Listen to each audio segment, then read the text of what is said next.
Tell me, when you read an audit report, do you think that it truly reflects a company's financial health, or could it be masking deeper risks?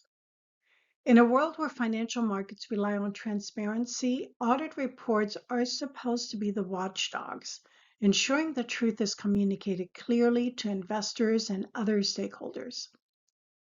In this video, we'll talk about the evolution of audit reports, review the key differences in audit opinions and reports between the AICPA and PCAOB, and explore the inherent limitations that auditors face in delivering their opinions. You will gain a better understanding of how these reports shape the transparency of financial markets and why they're essential to economic health. At the heart of a free market is the exchange of accurate, reliable, and timely financial information. Investors, creditors, and stakeholders rely on audit reports to make informed decisions that drive the economy. Without these reports, financial markets would struggle to function effectively.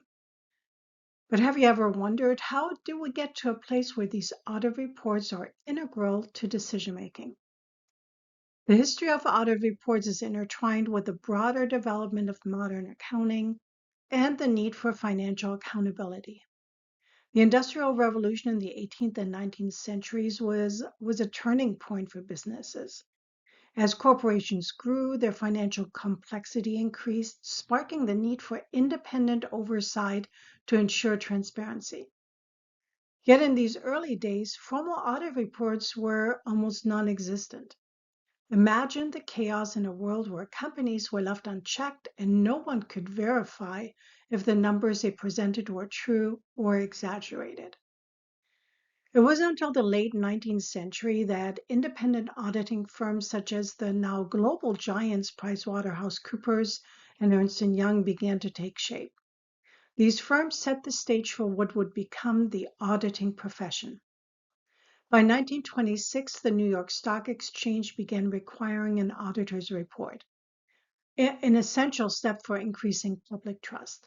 But the real game changer came in 1934, when the Securities and Exchange Commission was established in response to the Great Depression.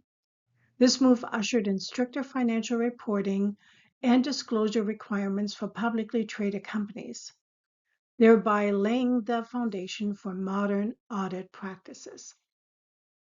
In the 20th century, professional accounting bodies like the American Institute of Certified Public Accountants began formalizing auditing standards.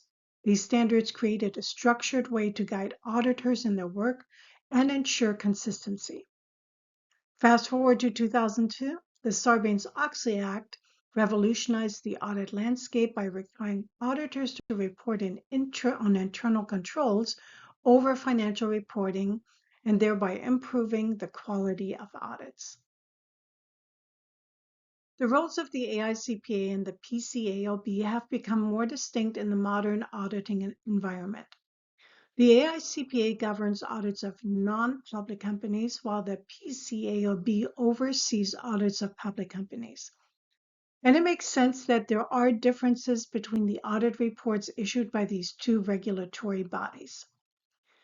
The AICPA's audit report is titled Report on the Audit of Financial Statements, while the PCAOB's report is titled Report of Independent Registered Public Accounting Firm. This difference isn't just in the title, though. There are substantial differences in the depth of the reporting. For instance, the PCAOB requires auditors to identify and report critical audit matters, CAMs, something the AICPA does not mandate. In terms of management's and auditors' responsibilities, the AICPA requires detailed descriptions, but PCAOB has less detailed description requirements. Non-public companies use GAAS, or Generally Accepted Auditing Standards, but public companies use the standards of PCAOB. The non-public audit report under the AICPA has references considering internal controls and design of audit procedures, not informing an opinion, whereas the PCAOB audit report, there's a separate additional paragraph for internal controls over financial reporting. Here's an example. Imagine a company undergoing a complex merger. The auditor might identify significant risks around how the merger's financial impact is calculated. Under PCAOB rules, this would likely be flagged as a CAM, allowing the users of the financial statements to better understand the potential risks involved. This is a critical insight for investors who need to make informed decisions. Communication is key in auditing, especially between auditors and the audit committee.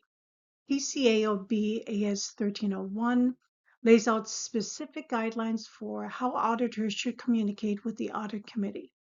This helps ensure that the audit process is transparent and that any significant findings or issues are openly addressed. It's not just about ticking boxes, it's about fostering trust. For example, auditors must discuss any misstatements or unusual transactions they encounter, helping the committee understand areas that require special attention. Additionally, the PCAOB introduced the notion of critical audit matters, a bold step to further elevate the transparency of audits. According to some analysis, these matters often focus on areas such as goodwill impairments, revenue recognition, and taxes, all of which could significantly affect a company's financial outlook.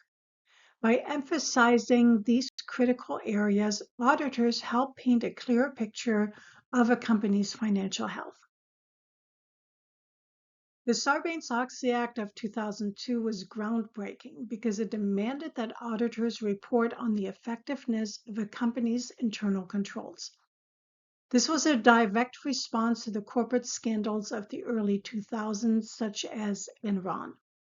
With the introduction of PCAOB AS 3101, auditors now face new challenges in identifying critical audit matters, CAMs, which could range from unusual transactions to significant judgment calls involving the application of accounting estimates. For example, if an auditor encounters complex transactions involving fair value estimates, this might raise concerns regarding the transparency and reliability of the company's financial reporting. An unmodified or unqualified audit opinion is the best possible outcome an auditor can provide after conducting an audit of a company's financial statements. It's often referred to as a clean opinion. It indicates that the financial statements of a company are presented fairly and in accordance with the applicable accounting standards or generally accepted accounting principles, GAAP. An auditor should give an unmodified or unqualified opinion when the financial statements present fairly financial position, results of operation, and cash flows.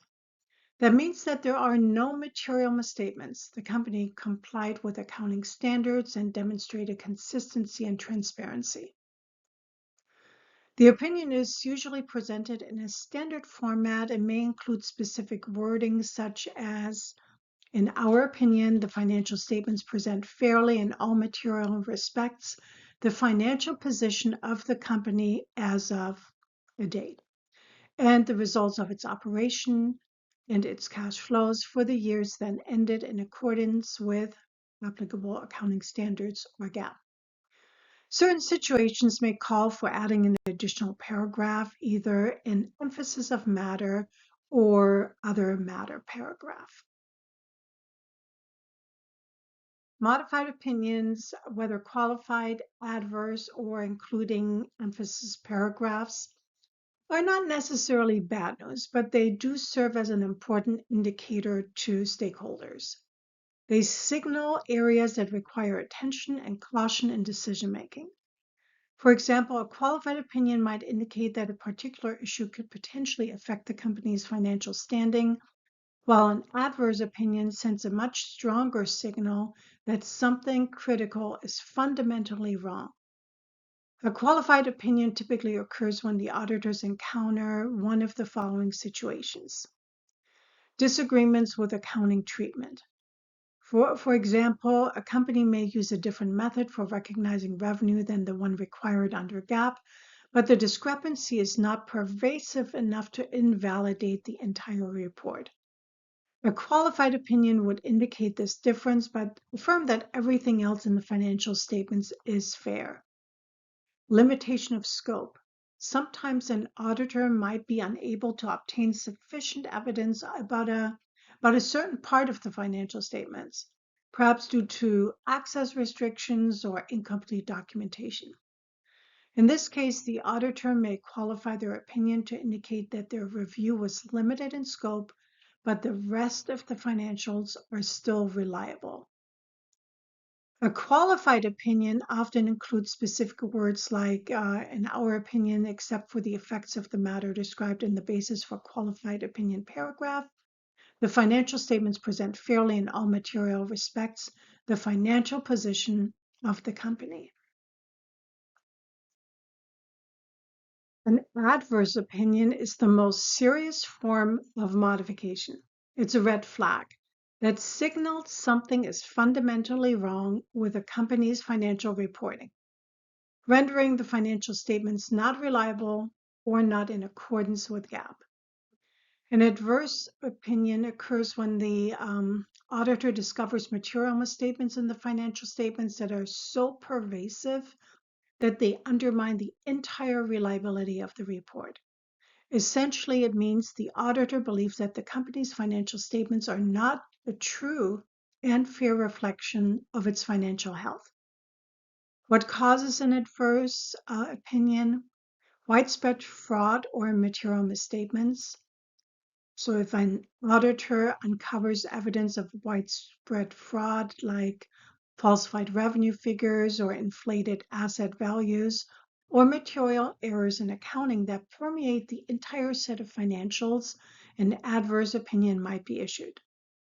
For instance, if a company is found to have significantly overstated revenue or misstated assets across multiple reporting periods, it could signal an adverse opinion. Also, failure to follow GAAP. If a company consistently applies accounting practices that deviate from the standards required by GAAP in such a way that it impacts the fairness of the financial statements, an adverse opinion would be appropriate. This could be due to using questionable or unsubstantiated accounting methods.